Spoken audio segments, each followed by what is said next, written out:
Valérie Jiménez, bonjour. Bonjour. Alors aujourd'hui, j'ai le plaisir d'accueillir une femme, alors dans un métier encore une fois peut-être plutôt réservé aux hommes habituellement, donc le transport. Oui.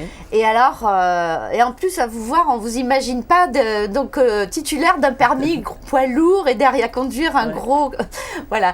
Alors je pense que vous devez pas conduire des camions tous les jours non plus, mais vous avez été jusque là. Donc quand vous avez créé cette entreprise, alors en famille avec votre mari, votre frère, et vous avez passé votre permis grand poids lourd en plus. Hein. Oui.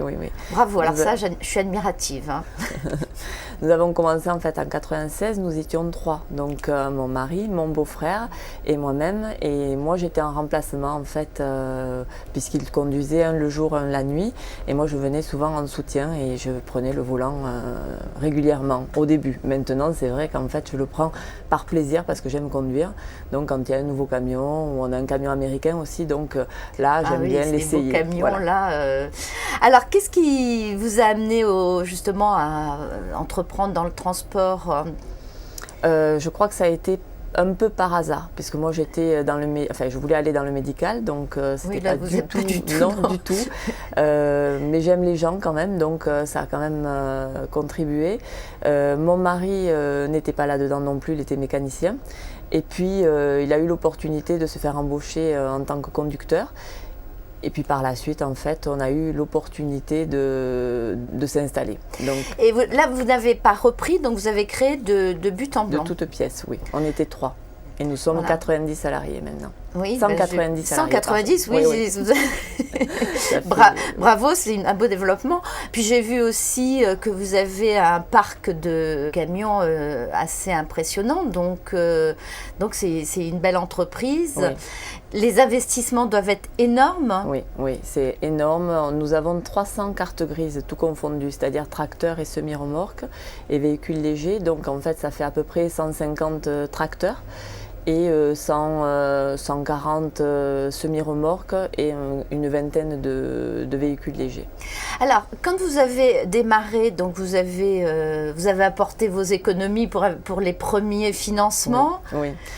Mais c'est vrai que c'est une activité où le moindre camion, c'est un chiffre astronomique. Donc, vous avez trouvé facilement ces financements? Non. Au départ, de toute façon, les banquiers ne font pas confiance aux créateurs, il y a 15 ans. Donc, il a fallu hypothéquer notre maison, il a fallu hypothéquer l'appartement de mon beau-frère pour un camion d'occasion. Et voilà, c'est ça être entrepreneur. Oui. Hein, donc c'est bien ce qu'il faut comprendre, parce que être entrepreneur sans engager une partie de ce qu'on a, on ne voit pas comment on peut le faire. Hein, c'est quasiment à tous les coups. Et ça prouve aussi quelque part qu'on croit en son projet quand on prend ce risque. Hein, donc aujourd'hui, je pense que c'est peut-être un peu plus facile, quoique il paraît que on va avoir du mal à accéder au financement dans les mois qui viennent. J'imagine mal comment ça peut être, parce que si l'économie, si on finance plus le développement de toutes ces entreprises qui constituent le tissu économique, on ne voit pas comment on va s'en sortir. Oui. Donc je reste... Bon, j'écoute pas trop ce discours un peu sinistre, mais bon, c'est vrai que ça inquiète quand même. Et donc, en tout cas, vous avez toujours sûrement remis en permanence dans la balance pour arriver au développement où vous en êtes aujourd'hui, avec ce parc assez impressionnant. Alors, vous avez une spécificité, c'est que vous travailler de nuit? Oui, en fait notre principale activité c'est de nuit. Donc nos camions roulent toute la nuit et parcourent toute la France. On a la plupart des camions sur le plan national, un petit peu international, puisque nous faisons l'Angleterre, l'Allemagne et l'Espagne. Et donc, parce qu'on entend parler énormément de cette concurrence européenne là, qui n'est pas toujours très loyale, hein, donc disons-le.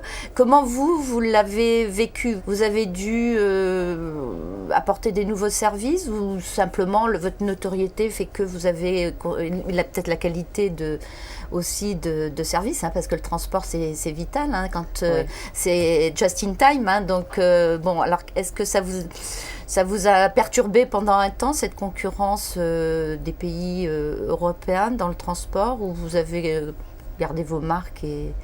Alors évidemment ça nous a perturbés, mais c'est vrai qu'en fait on a rebondi de par nos valeurs, puisque nos principales valeurs sont la qualité, la proactivité, l'esprit d'équipe, la rigueur, la flexibilité.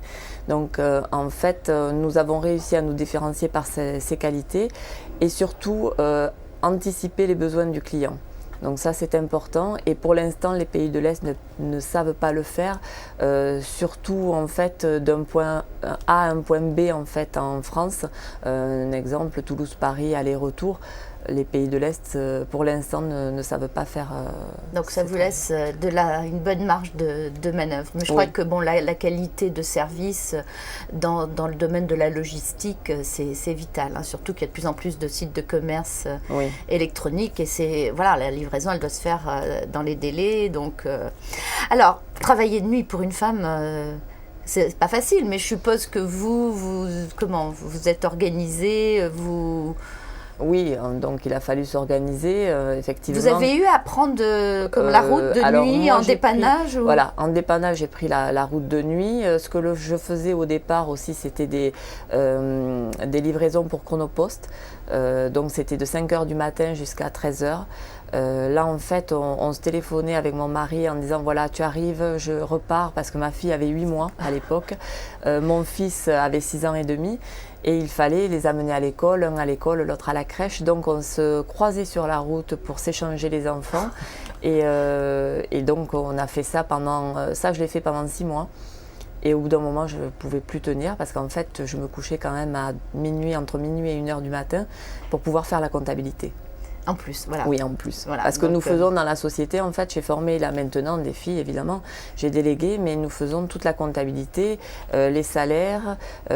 Pour nous, le comptable. Vu le nombre de salariés, puis il faut être réactif aussi, parce que. Oui, pour acheter un camion, il faut pas que j'attende de demander l'avis du banquier ou du comptable. Donc, au départ, je sais exactement, je fais un prévisionnel et je sais exactement combien de camions j'ai besoin et combien d'argent j'ai besoin. Est-ce que dans votre développement, vous avez eu l'occasion de faire de la croissance externe ? Oui, alors en 2005, en fait, nous avons racheté une petite entreprise de 8 salariés, non, une dizaine de salariés, et qui était dans la les pulvérulents, pardon. Et donc, ça nous a permis, en fait... C'était en fait une spécialisation que vous n'aviez pas, qui vous a permis de diversifier votre offre. Voilà, notre activité, puisque nous faisons principalement de la messagerie. Ensuite, nous faisons du pulvérulent, un petit peu de frigo et du container. Alors, vis-à-vis justement de vos salariés, donc ça vous a donné une légitimité, c'est le fait que vous ayez mis la main, vous avez mis derrière le volant, hein, donc, tout à fait. Parce que pour moi, conduire un camion, c'est la même chose que conduire une voiture. La seule chose qui différencie, en fait, c'est le gabarit.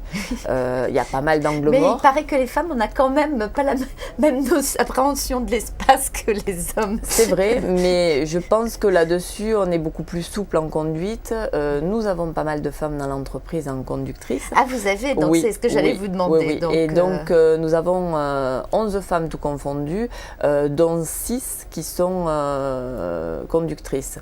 Et je suis très fière de ces femmes conductrices, parce qu'en fait, elles sont très attentives, elles ont une conduite souple et économique, et elles n'ont pas d'accident. Elles sont prudentes, elles n'ont pas le côté un peu... la compétition, non. On n'a pas la même chose, ce qui est normal, hein, en fait, on est différents entre les hommes et les femmes, et heureusement. Donc nous, on n'a pas à prouver. On a déjà, pour moi, je trouve que j'ai déjà assez prouvé. On sait faire des enfants, on sait justement créer la vie. Pourquoi prouver davantage ? Donc à ce niveau-là, je pense qu'on a un avantage par rapport aux hommes, et on n'a pas besoin de faire plus qu'eux. Voilà. Et alors, en dehors de l'entreprise, vous avez encore un peu de temps pour vous investir dans d'autres domaines, dans des milieux professionnels ou d'autres... Oui, dans des associations, notamment l'association de la zone dans laquelle nous sommes. Je suis vice-présidente de la zone Eurocentre et qui donc, à peu près tous les 3 mois, nous faisons des réunions, nous amenons avec les des autres idées. chefs d'entreprise. Voilà. D'accord. Et ensuite, je fais partie aussi d'une autre association, anorexie-boulimie, qui est une maladie qui est en train de progresser en France. Et donc, je suis active dans cette association aussi. Bien, écoutez, c'est bien. Aujourd'hui, qu'est-ce qui est le plus difficile pour vous, entrepreneur, hein? Je trouve pas grand-chose de difficile. Ce qui a été le plus difficile au départ, c'est qu'on nous fasse confiance. Je pense que c'est quelque chose qui est difficile au niveau des banquiers, au niveau des pouvoirs publics, de se dire on crée quelque chose. Comment arriver à trouver des arguments pour que l'on nous fasse confiance.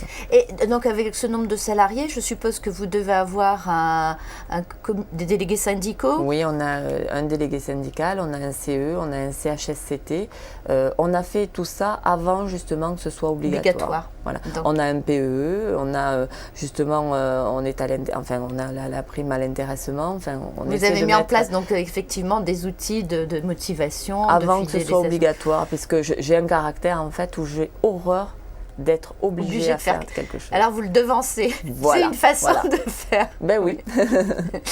Alors est-ce que vous avez quelque chose à ajouter, à dire justement pour des femmes qui nous écoutent par rapport à votre expérience?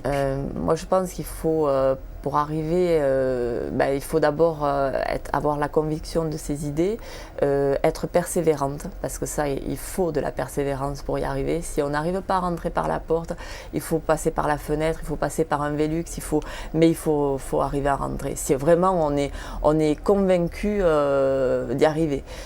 Donc je pense qu'on peut y arriver, quand on veut, on peut. C'est ce que je dis à ma fille, je lui dis tout le temps, quand on veut, on peut. Mais il faut se donner les moyens. Voilà, écoutez, outre les marchandises, vous transportez de la motivation, des valeurs. Et voilà, donc, je vous remercie beaucoup et puis bonne continuation. Merci à vous.